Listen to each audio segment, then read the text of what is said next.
Hello and thanks for joining us on Chicago Tonight. I'm Brandis Friedman. Here's what we're looking at. It's important to stand up because we are the voice of the voiceless. A live report from Rogers Park as community members are coming together to help their immigrant neighbors. Really excited and ready to get to work. A new face with a familiar name joined Chicago's City Council. We sit down with Alderman Walter Redmond Burnett and hear about his vision for the 27th Ward. I am Tonika Lewis Johnson, and I'm a photographer and social justice artist. And this Chicago native can also add MacArthur Genius Grant recipient to her resume. She is here tonight. First off tonight, neighbors in the city's East Side community are reacting to yesterday's incident involving Border Patrol agents that led to a car crash and federal agents tear gassing protesters and onlookers.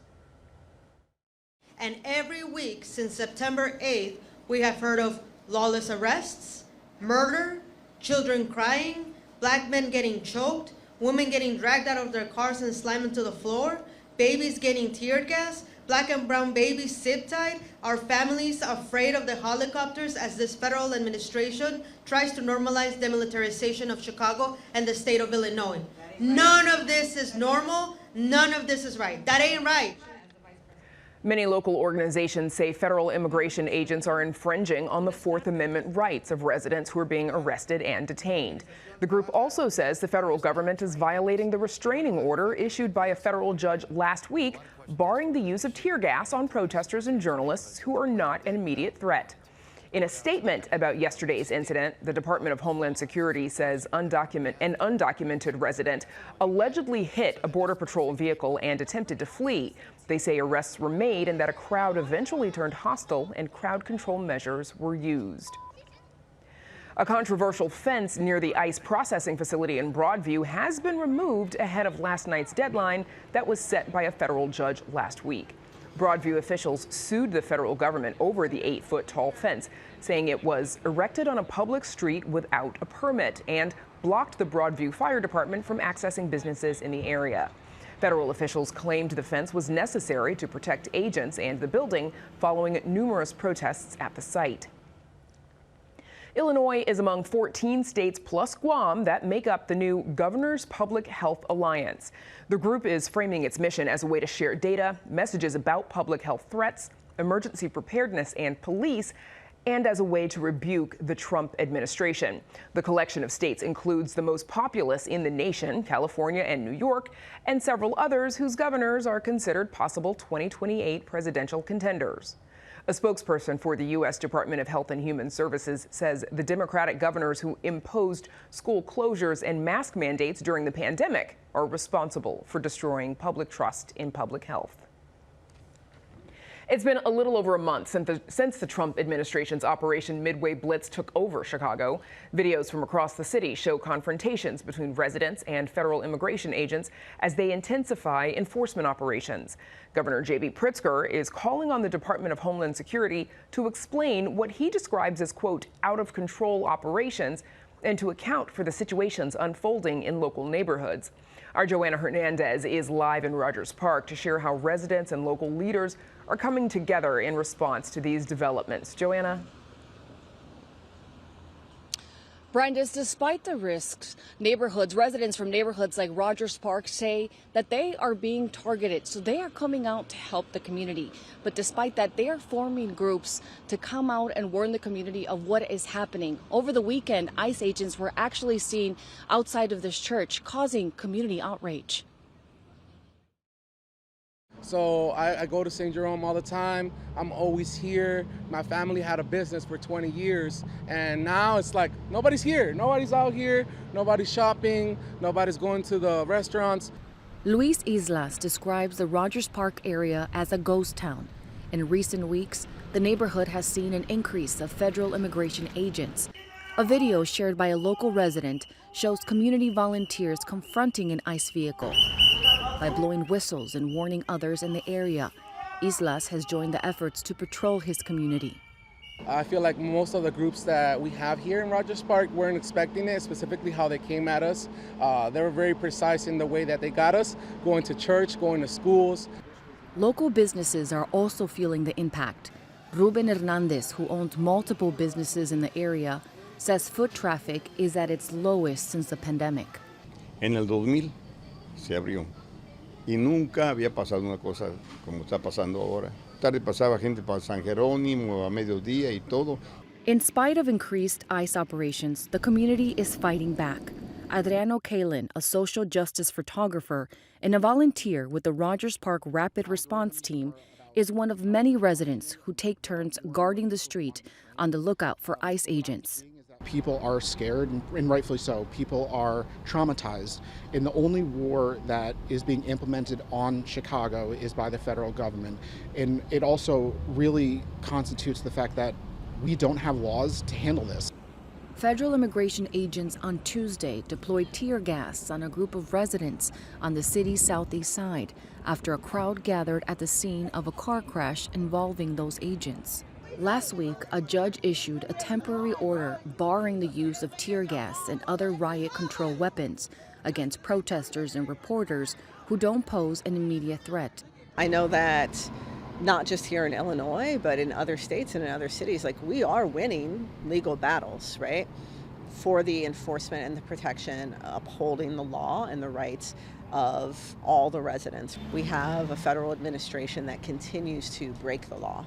And so it's a little bit of like a game of chicken. Also on the north side in Albany Park, signs in business windows say private property, no ICE.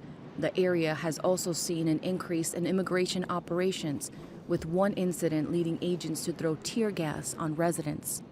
It was scary. I think everybody's kind of been shooken up by it. That's what motivated Trisha Grant to join a response group in her neighborhood. These are around the little free libraries, just all around the neighborhood. So they'll find these, and there's little pamphlets on what you can do if you see an ICE sighting. While the Trump administration has touted its Christian values, Pastor Matthew Cranes argues that its actions contradict core teachings of the Bible. It's Christianity that's been bent. It's Christianity that's lost the basis of what Christianity is, because Christianity was about caring for those who needed help. For Luis Islas, what's happening with immigration is personal.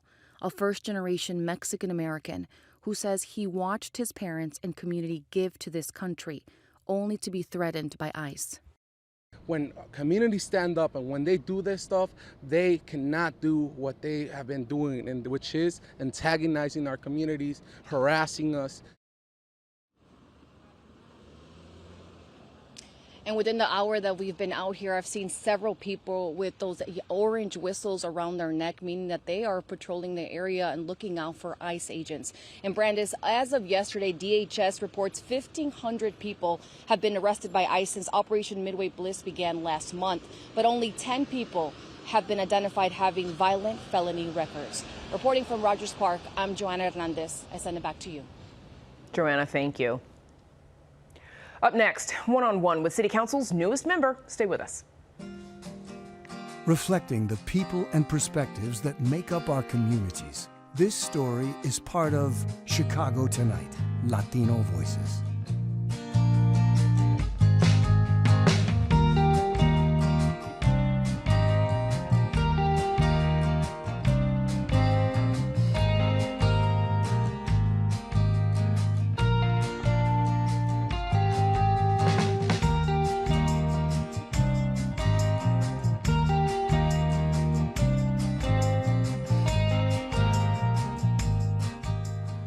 Neighbors in the city's 27th Ward, which includes the West Loop and near West Side, have a new alderman. Walter Redmond "Red" Burnett has been confirmed to replace his father, Walter Burnett, making him the city's youngest current city council member. And he's got his work cut out for him. Here to talk about what's ahead is the newly sworn in 27th Ward Alderman Walter Redmond Burnett. Welcome. Congrats on being confirmed. Thank you. It's an honor to be here. Thanks for joining us. So you grew up in the 27th Ward. In fact, a little bit like you grew up going to City Hall with your father. Did you always want to serve as an alderman? Well, I did grow up in the 27th Ward, everywhere from East Garfield Park to the near West Side, where my family's home is, to doing activities in O-Town and the near West Side. I can say that I appreciated the service that my father and my mother and my brother, as well as elected officials, put into the community. I can't say that I initially wanted to be an elected official. It's a lot of work. It's a huge responsibility, and I was really excited about the opportunity to go off to school and study business and get into the professional world. And it came upon me when the opportunity struck that it would be a good opportunity to give back to my city at a time of need. Mayor Johnson said that you, quote, embodied the values, resilience, and vision of the 27th Ward. With long-standing commitment to public service, equity, and young people, I have no doubt he will be a dedicated and effective advocate of his community. What makes you the right fit for the 27th Ward? Well, I appreciate the kind words from Mayor Brandon Johnson. I believe that I have a unique perspective on what this ward was and is, and the ability to connect the dots between multiple generations that have played a part in shaping what it is today.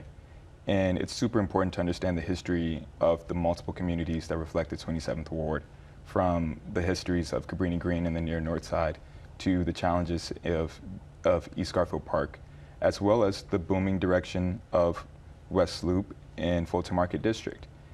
The new demographic in that particular pocket of the ward is very young, creative, engaged, educated, and that community will face a different set of issues that the community prior to them had before.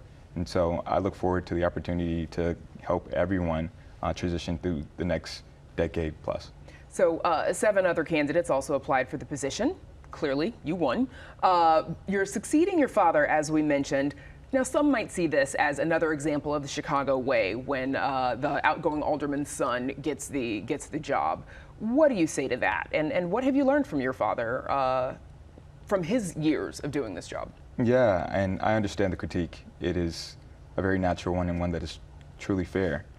I will counter with my connectivity to the 27th Ward organization, which just isn't my father and his participation in the org, but mentors and guiding figures like the former Secretary of State Jesse White, as well as my brother who's a state representative, and numerous other elected officials who've come through our organization over the time, and my ability to connect with them and have them as mentors and guiding figures across my life. I take a ton of respect and responsibility that was put upon me into making sure that the organization continues to thrive.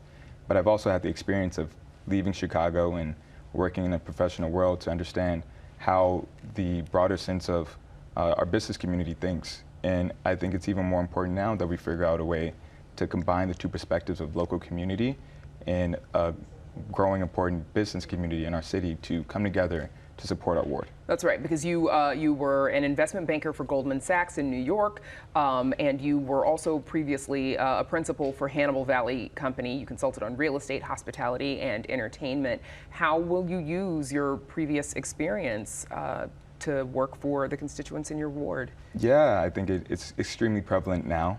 We are going through a cycle where our budget financing for the city is very critical. Municipalities across the country are suffering from what is a COVID recovery that is probably taking way too long.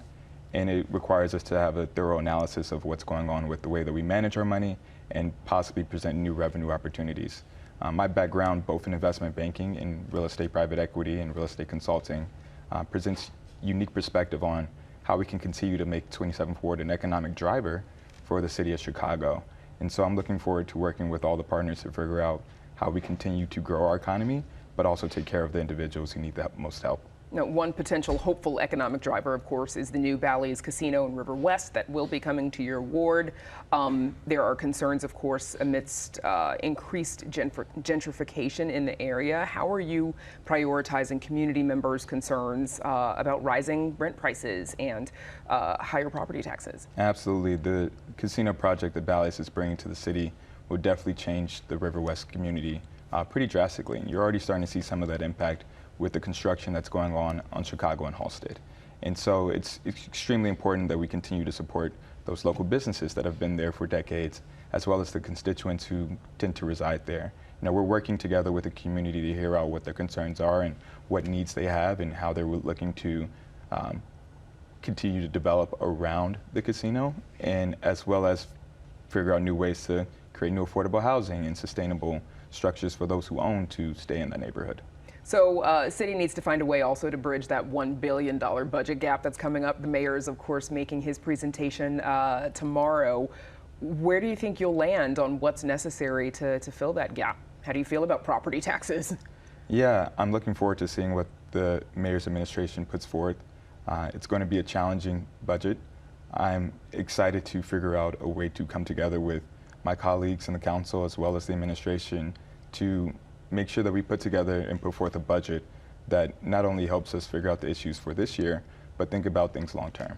How are we creating solutions that help us make an easier decision next year when this conversation comes up for the 2026 budget and the 2027 budget. So I'm not exactly certain on what it looks like quite yet, but I'm looking forward to working on the budget with the rest of my colleagues. All right, before we let you go, what are your top priorities for your ward? Top priority is making sure that the ward continues to stay affordable, and we're already seeing some of those challenges in the West Loop, but we need to protect the remaining parts of our ward that families want to live in and make sure that they have an accessible and affordable place for them to both live, work, and play. So that's rule number one. The second is definitely getting into this budget and making sure it's not damaging to the families and the hardworking people that continue to support our economy. Good luck to you. Congratulations, Alderman Walter Redmond Burnett. We look forward to having you back. Thank you. You bet. Up next, a newly minted Chicago genius. Chicago Tonight is made possible in part by the Alexandra and John Nichols family, the Polk Brothers Foundation, and the support of these donors.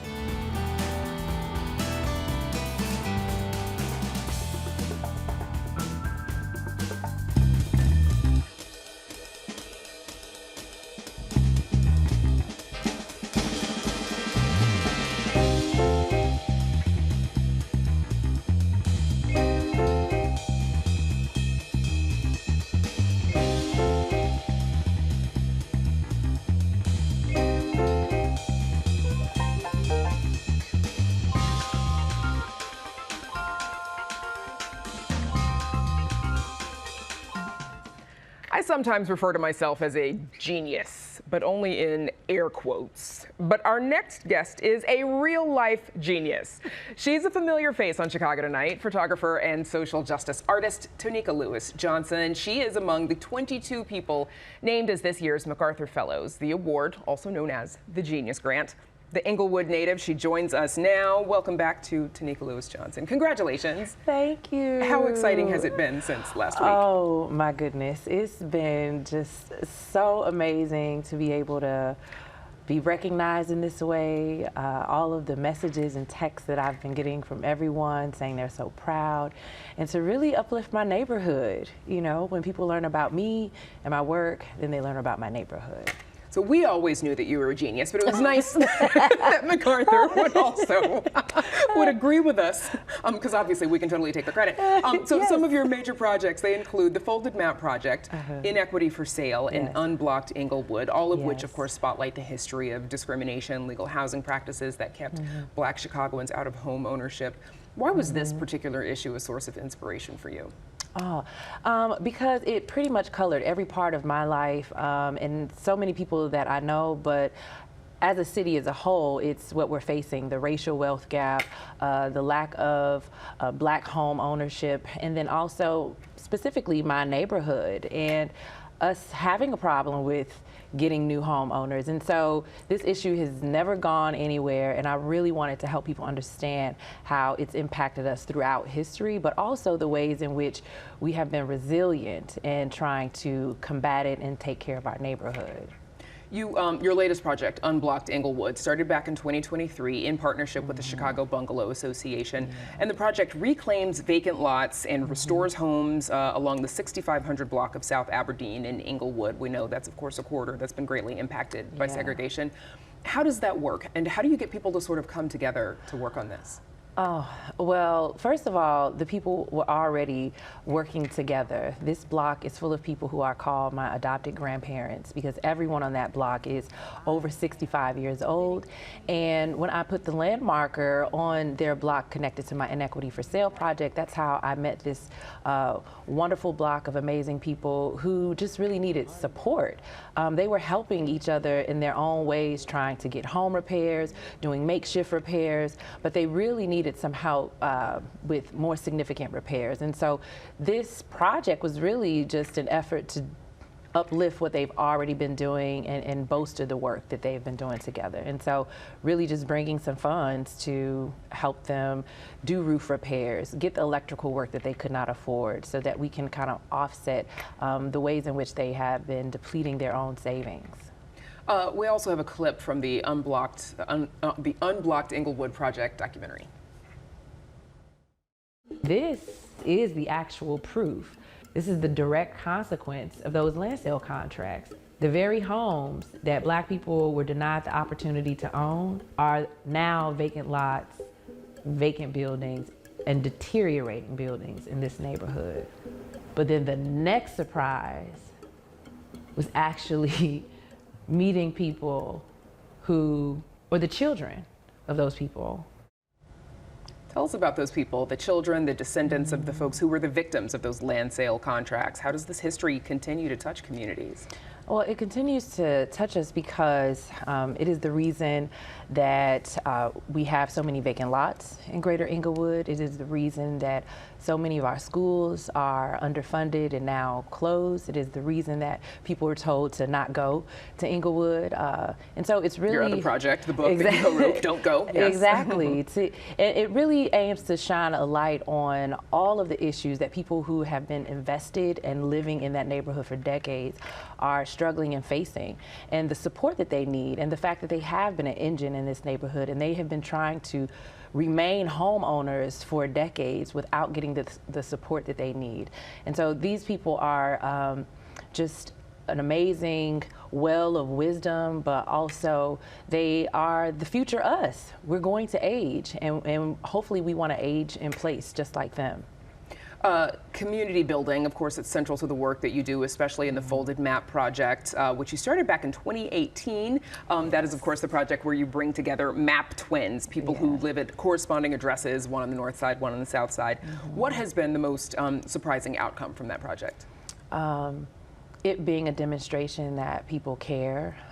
Sometimes people think that our issues should and only can get solved through policy, but really this project served as a reminder that it is people. People make up systems, people make up policies, so if they think a certain way, then they're going to behave and make decisions in a certain way. And so Folded Map really helped people to not just see that it's data, but it's about all of our lives and how we're all impacted by it, not just Black and brown communities, but predominantly white communities as well. And it's kept us from being together and what we can learn from each other, but also how we can learn to bridge these divides in ways that don't require policy change.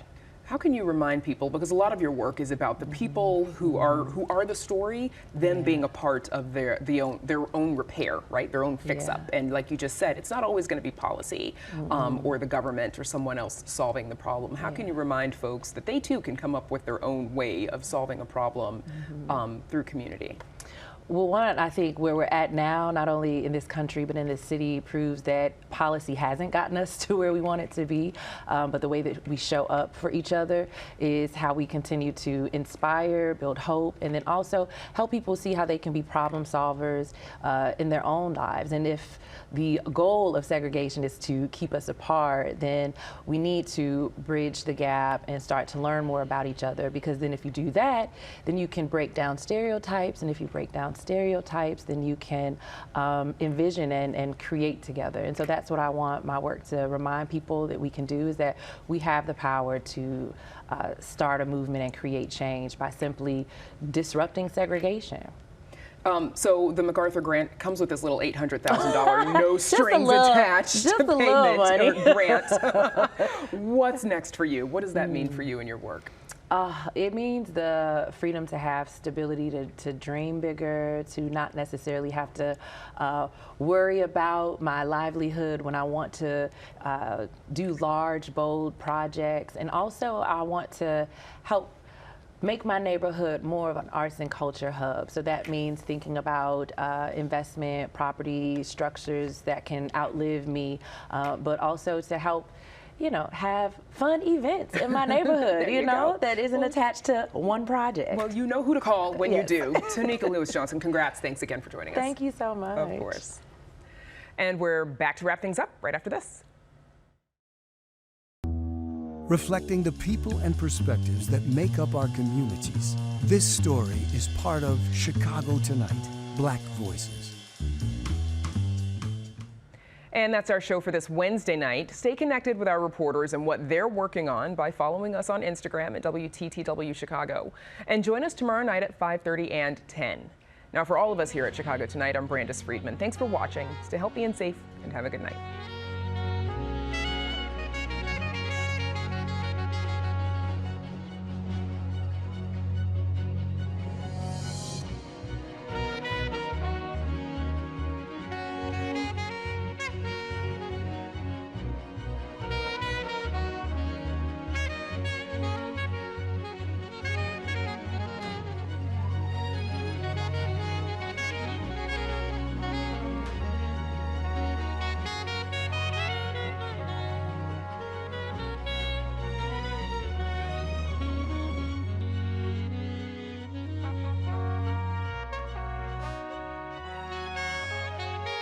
Closed captioning is made possible by Robert A. Clifford and Clifford Law Offices, a personal injury law firm that gives back to the community through law and philanthropy.